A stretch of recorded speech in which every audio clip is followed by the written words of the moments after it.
Hey everybody, excuse the state of the car. I am actually on my way to the tip to get rid of a load of old rubbish that I've accumulated with some work being done in my garden. So, result, absolutely a desperate result that we needed against a team low in confidence who, to be fair, put up a decent show in terms of their attacking flair. But we were so absolutely clinical when it comes to counter-attacking and just made them pay time after time. Absolute Harry Kane masterclass. Son gets on the score sheet as well. Harry gets on the score sheet.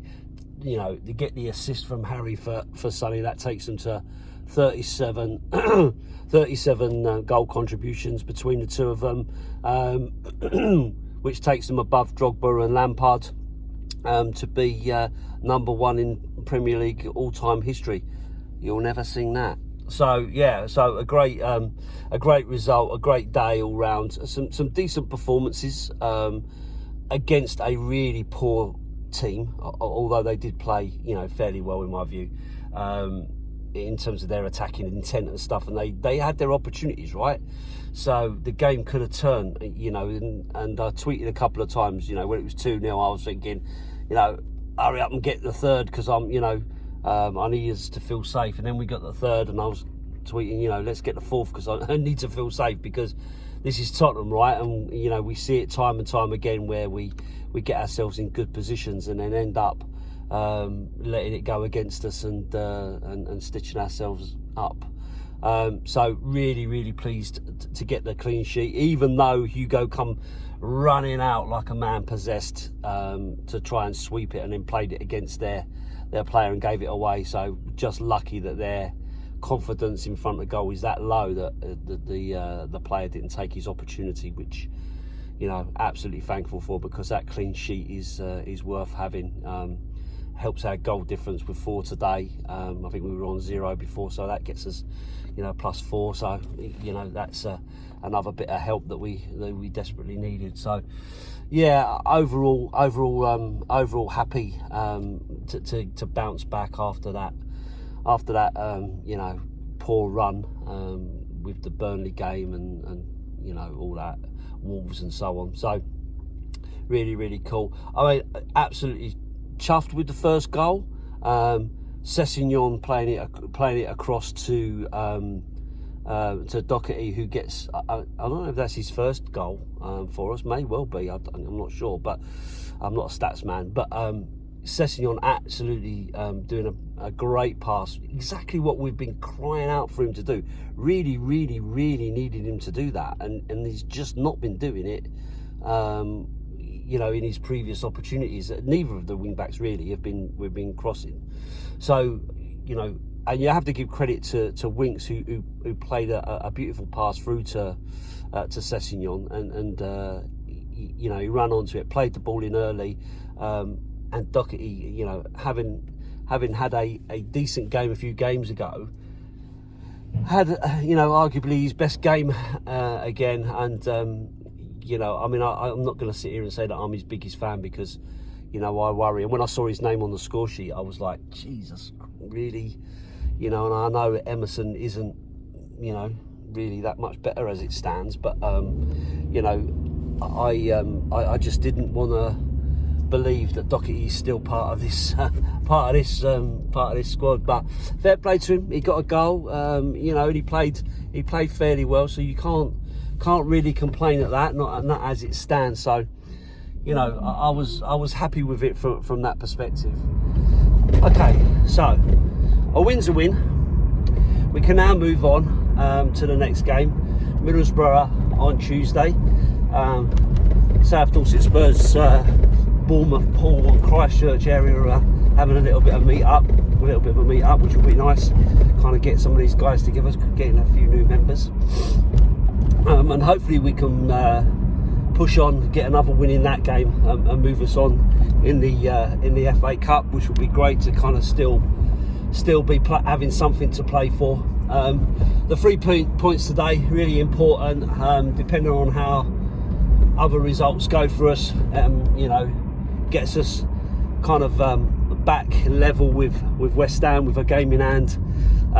Gets us back within 3 of them lot down the road. So, you know, it was important for us to get that today. Important for the confidence of the team and for the confidence of the manager, for him to feel a bit of love. I guess all of that, you know, that we had in the week where he was showing his frustration is because he is that kind of guy. He wears his heart on his sleeve, and sorry if there's a glare on this. He wears his heart on his sleeve, and you know, he's desperate to win. And I think, you know, just when you think you're kind of getting it together and getting the results that you want, the performances you want, you know, along comes a result like that, and it's frustrating. You know, it's as frustrating for us as fans, and I'm sure it's as frustrating for him as the manager, and obviously for the players as well. So, you know, but it's up to them. It's up to them to make that difference. It's up to them to actually get into it and do something about it. You know, no one else can. You know, he can give them instructions. He can train them. He can, you know, change the formation, whatever he wants to do. But ultimately, it's down to them on the pitch to put the performance in and get the result. I personally didn't think that the Burnley performance as such was as desperately bad as some people have made out. It wasn't great because obviously we didn't win, but in terms of the overall performance in difficult circumstances, you know, it wasn't a particularly bad performance. It wasn't like there wasn't any effort or anything like that, because there was. It just didn't work for us, and you know, that's the disappointment. You know, against Wolves or against Southampton, there was definitely a lack of effort. But certainly with Burnley, I didn't feel the same in that scenario. But, you know, as with always, you know, you have to kind of move on to the next game and see where it takes you. Like I've said so many times, you know, we're addicts. We're not gonna give up on the team. You know, we might get frustrated and so on. But, you know, great to see the Tottenham fans in good voice today. There's a lot of guys up there. And girls obviously up there. I saw the Punjabi Spurs guys are up there, who are a great supporters club, who really do put a lot of effort in, and the normal faces that get to go to away games in full voice. Great to hear a little bit of different singing as well. You know, Can't Smile Without You, that was really loud on the TV. We managed to capture that, which was really cool. And obviously the thing I like most, song and all the rest of it, that we've not given up on that.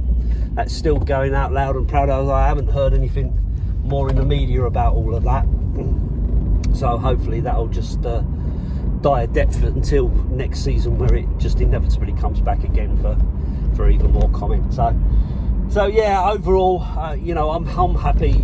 You know, you got to be. They're not going to spoil our weekend this weekend, which is great. But it's about consistency. We've got to get that consistency back, you know. I mean, I looked at the bench today and there were so many young players on there, and it does tell you how thinly spread the squad is. And I'm sure that's something that Conte will be, you know, talking to the Spurs board about. You know, if we're having to give these kids on the bench, if you don't feel they're good enough, you know, but they're there because we haven't got anybody else, then, you know, that needs to be said. That needs to, you know, have a message out there. But hopefully he's putting them there because he believes that they are or will be, you know, good enough for Tottenham, and he's giving them a little bit of exposure. I mean, that would be the ultimate for me, because you know, personally, I love to see young players coming through. I like to see homegrown talent. You know, as long as it is that talent and not just filling the gaps, you know. So yeah, cheery day today. The Spurs have won, keeps us happy, keeps a few other people quiet for a day. Social media will be a nicer, calmer place to be.